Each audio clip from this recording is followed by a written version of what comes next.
Elizabeth, and I want to share some Scleroderma kitchen hacks with you. So first I want to start off with my faithful little can and bottle opener. It's got lots of different functions, but the main two for me is opening cans and opening bottles. Sometimes doesn't work on bottles that haven't been opened, but you know, such is life. This is just an example, but I use lots of different forks, spoons, etc. with a wider grip that's again soft and easier to hold, causes way less pain. I use this ergonomic vegetable peeler which has super sharp blades but also a wider and super soft grip, which is again less painful to use. I use knives that have extra sharp blades, so I struggle less with actually cutting things. And something that's also really useful to use is actually an ergonomic knife holder. So instead of kind of doing this movement with your hand, you really hold it like this, and that's so much easier for my joints. So these are a few selections of kitchen tools. Hello everyone, my name is Jamie and I am a Scleroderma warrior. I just wanted to share a little tip that I use when my face is extremely tight and just to help with the pain that it may cause. So I wash my face in once or twice a week with a honey scrub from Bath & Body Works. And it moisturizes my face really well and takes off any dry skin that I may have due to the tightness. And after that, I use a light moisturizer. And this helps soften the skin and helps with some of the stretching pain that is caused when my face is extremely tight. And if you can't find this particular honey scrub, I also make my own. I just use 100% pure honey. And I'll just take the sugar from within the house, granulated sugar, and mix those together. And I also use those as well. But this is my go-to for the last 3 years, and I really love it. So I hope you enjoy my tip. Peace, love, and have a good day. Hi, my name is Grace, and I have systemic scleroderma and interstitial lung disease. I want to give you a few tips and tricks on things to do when it's cold outside. First tip is layers. My mom has me wear silk long underwear, which is nice and thin, which is great so that I have mobility and it's easy to put on. And if you don't want to have silk long underwear, there's other ones like Smart Wool, which makes a nice thin long underwear. Another one is hand warmers. My mom got me electric hand warmers, which are very good for the environment, and they also are adjustable for heat. So if you don't want them too warm, you can turn down the setting. And those are all of my tips and tricks. I'd like to share my Scleroderma life hack that I've learned. And it's a little different, I think, probably than a lot of people. So one of the things I struggle with is fatigue. And a lot of times, you think, okay, you feel really tired and you need a nap. You feel like you need a nap, you take a nap, but you know what? You often don't feel better after taking a nap. Very strange. What I started realizing is because that seemed to happen, instead what I do, I go for a walk. And when I'm tired, I feel like taking a nap, I go for a walk. And what I find, that actually wakes me up more, works better than taking a nap that I don't get recharged from. So it's a very simple life hack. Try it a few times, see what it does for you.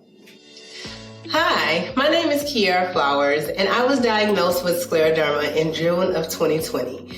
I've had several complications, including internal, but aside from that, one of the main things has been my mobility. It has given me issues with walking long distances, putting on my socks and shoes, and even reaching things from tall shelves. One thing that has been my saving grace, though, has been my sock helper. It does just what it says. It helps you to be able to put on your socks. Basically how it works is you slide your sock on and it creates this opening for you to be able to slide your foot in while sitting down, and then you pull it up along your calf and then boom, your sock is on. So that's one thing that has truly helped me. Hopefully if you have those same issues, it can help you. Thanks.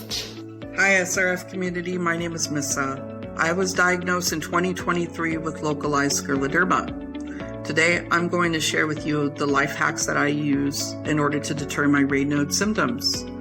The first being the hot hands and toe warmers. This is something that's very useful when you're out and about with friends and family, depending on your climate situation. Number 2 being heating pads. This is something that I use as well at home and also at work in order to keep my hands warm and my feet warm. Third being lotion. This helps when I apply it to my fingertips, as also my toes as well, to avoid any breakage or any sores. I hope this is useful for anybody involved. Thank you so much, and I hope you have a wonderful rest of your year. Thank you. Hey everyone. One of the things that really sets off my Raynauds is touching silverware. So instead of throwing it all out or switching to plastic, I decided one day to cut all of the fingertips off of an old glove, and that way I can just slip them over and touch that rather than touching the silverware directly. And then I don't also have to wear the glove and get food all over the glove while I'm eating. It's really helped me a lot, and I hope you try it, and I hope it helps you too. Hi, my name is Michelle Rodriguez. I'm 16 years old, and at the age of 11, I was diagnosed with mixed connective tissue disease.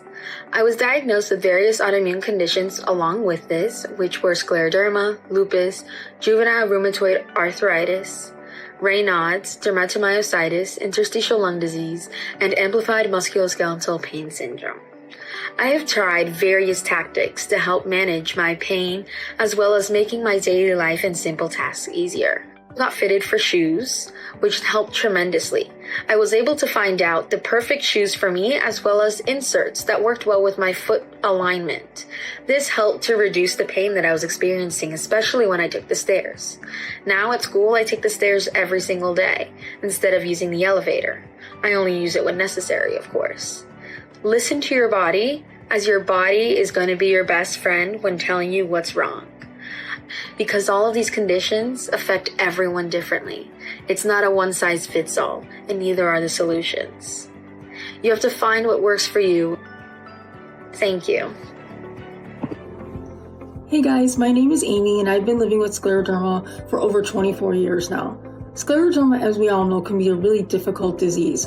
But I think the best life hack that I have for you guys is to be conscientious of how you do things. Slow your roll, as I like to call it.